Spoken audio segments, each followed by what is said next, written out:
Perfect. There we go. That'll work better. Well, good morning. Thank you all for being here again. I'm Kristi Noem, the Secretary of the Department of Homeland Security, and I've had the opportunity today to spend some time with some of your elected officials, some of those that are involved in election security here, and local leaders to discuss what we can do to make sure that we have integrity in our election systems going forward. I want to thank some of them that came today. Justin Heap is here. He's the recorder of Maricopa County. I want to thank him for sharing some wisdom with me on what we can do to partner together. Also, State Representative John Gillette of the 30th District is here too, and I want to thank him for all of the information that he shared with me. Jennifer Wright is the former Assistant Arizona Attorney General for the Elections Unit, and she's here as well and shared her wisdom and work over the years to make sure that when people go to vote in an election that they can trust that that vote counted and that they had the chance to cast their support behind the candidate that they wanted to. You know, at the end of the Constitutional Convention in 1787, Benjamin Franklin was asked out on the street by a woman what kind of a government that we would have. And he replied to her, "A republic, ma'am, if you can keep it."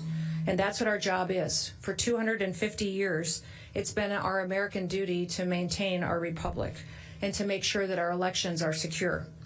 Republics depend on the confidence of their citizens, that when they vote, that their vote matters, that it counts. And our elections are essential to make sure that that confidence stays there, that they know and trust that the system is fair.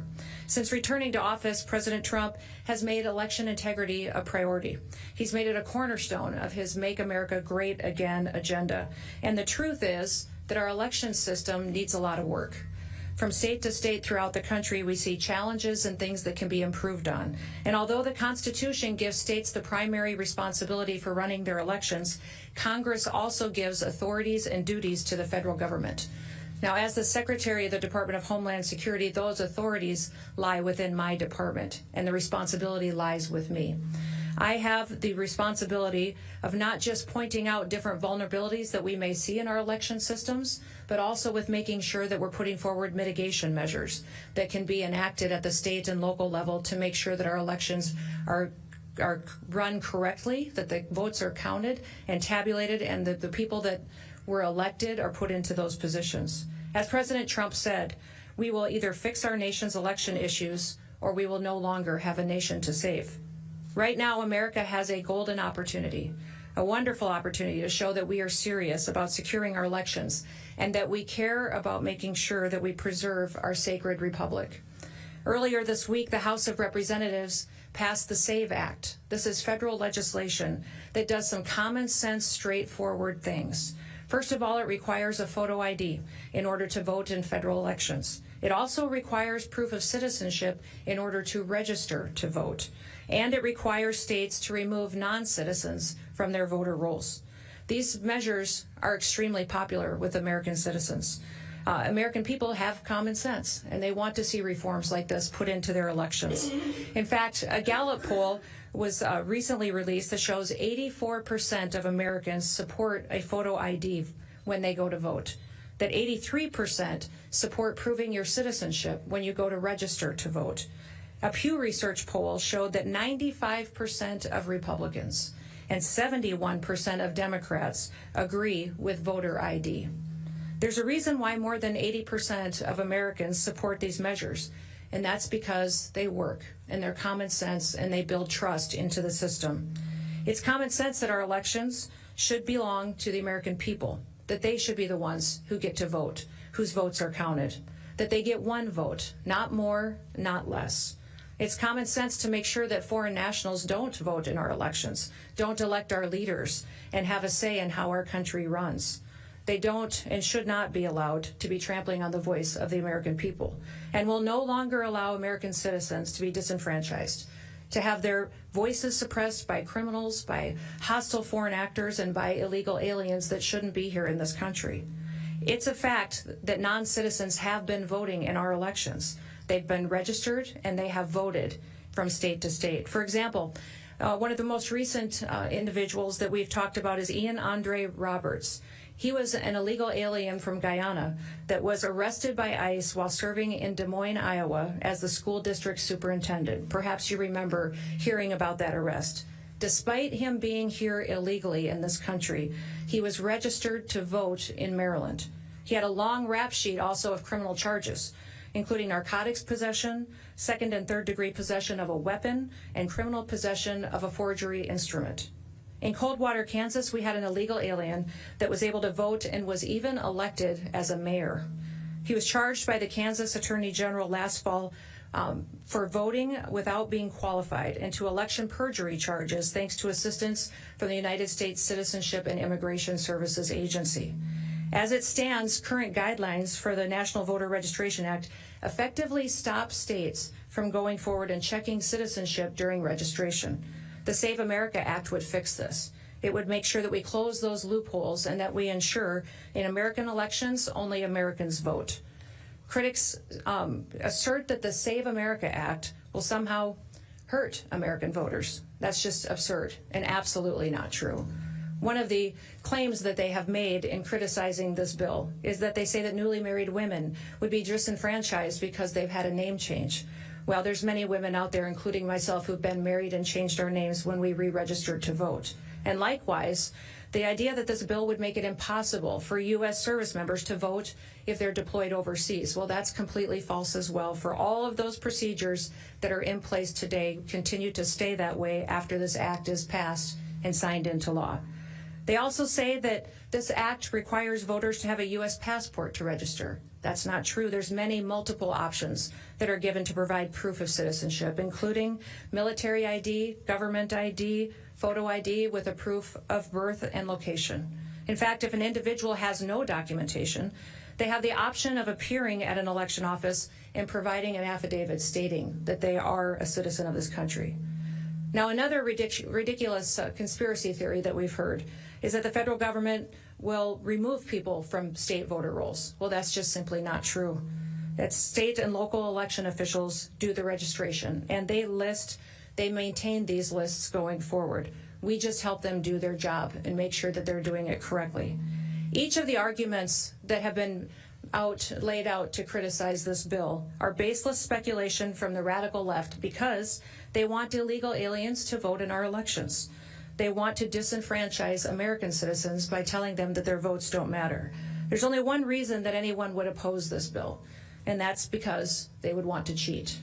They want illegal people and aliens in this country to be able to vote for them and to rob the United States citizens of their vote. And that's why they resist us at every single level when we're trying to deport people back to their home countries or stop them from committing crimes against the American people. That's why they do not support voter ID, proof of U.S. citizenship, or clean voter rolls. That's why the Save America Act is absolutely critical to our country's future. Because without secure elections, we lose what makes our country so great. And then when we lose that, we lose our country altogether. Almost 200 years ago in 1833, a Supreme Court Justice Joseph Story warned us with this.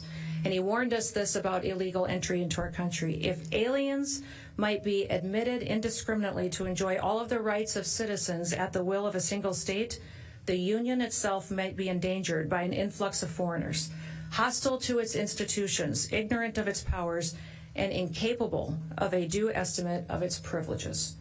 There is no room in our election system for people that aren't Americans. There is no room in our election system for fraudsters and foreign influence. The Declaration of Independence said this simple, self-evident truth, that governments derive their just powers from the consent of the governed. Fair and secure elections are how we measure the consent of the governed, and they ensure that our American citizens' voices are heard. Our founders, at the time of the creation of this country, pledged their lives, their fortunes, and their sacred honor to defend our freedoms. In fact, the Continental Army went for years without being paid, and they braved through the brutal winter at Valley Forge as well. They did all of this because they wanted to ensure that their people, their families, and that their descendants could continue to live freely and could govern freely. If we don't uphold this bedrock principle of representative government, then our nation's choices will be decided by illegal aliens, by criminals, by foreign actors, and people that don't support America being the greatest country in the world. Our nation's choices, instead, if it were allowed to degrade our election system, would allow illegal aliens, criminals, and others to undermine our country. This kind of election security is something that the government owes to the American people, and it's something that we, the American people, owe to ourselves. We need to pass the Save America Act. We need to pass it today and sign it into law to ensure that the integrity of our election system stays in place for years to come. May God continue to bless this great state, the great people who are working to make sure that everybody's vote matters and that it counts. May God continue to bless the great United States of America. Thank you. With that, I will open it up to any questions that you may have. Yes. Arizona already requires proof for citizenship, and there have been repeated audits that have found that there is no widespread fraud happening in Arizona. Do you worry that emphasizing election security threats without evidence could undermine public confidence, and how do you ensure that messaging doesn't further any misinformation? We have a SAVE program that is available to the state of Arizona that the state of Arizona could ensure through their Secretary of State that every county has access to, and allow them to go back in and verify those individuals that are on the voter rolls today to make sure they should be voting in the elections that come forward. That's what I would encourage the Secretary of State to do, and I'll be sending out mitigation measures that can help build promise back into that system to maintain the critical infrastructure that is our elections.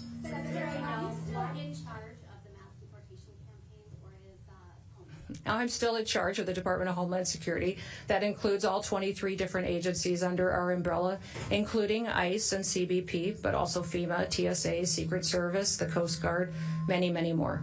Secretary Noem. Yes, over here. Secretary Avianto just recently posted a video regarding the DOJ wanting more information on Arizona voters. What are your thoughts on this? I think that would be a wonderful opportunity for him to be transparent and to ensure and promise the people of Arizona that they can trust their elections, and that when they show up on election day, they'll get to vote without problems or hassles, that they'll be prepared to make sure that vote counts and that the correct results are announced. Secretary Noem. It's right here. I'll come to you next. You've offered a couple of examples from Kansas, Maryland, and Iowa and such.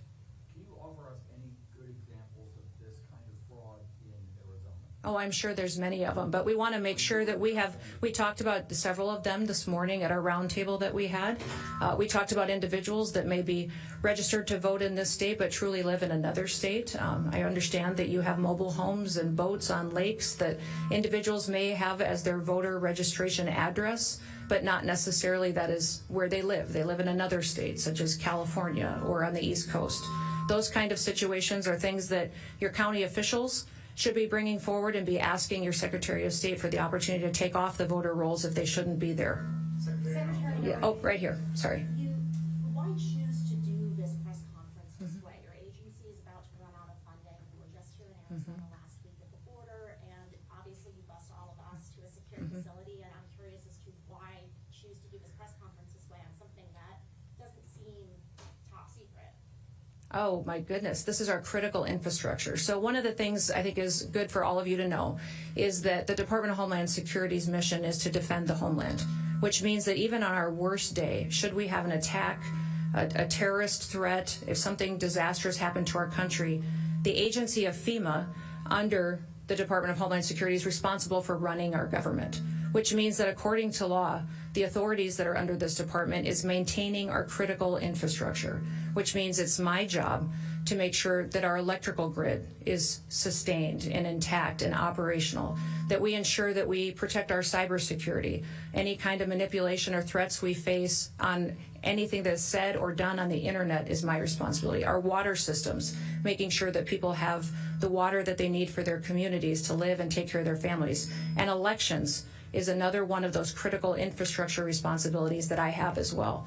And I would say that many people believe that it may be one of the most important things that we need to make sure we trust is reliable, and that when it gets to election day that we've been proactive to make sure that we have the right people voting, electing the right leaders to lead this country through the days that we have, knowing that people can trust it.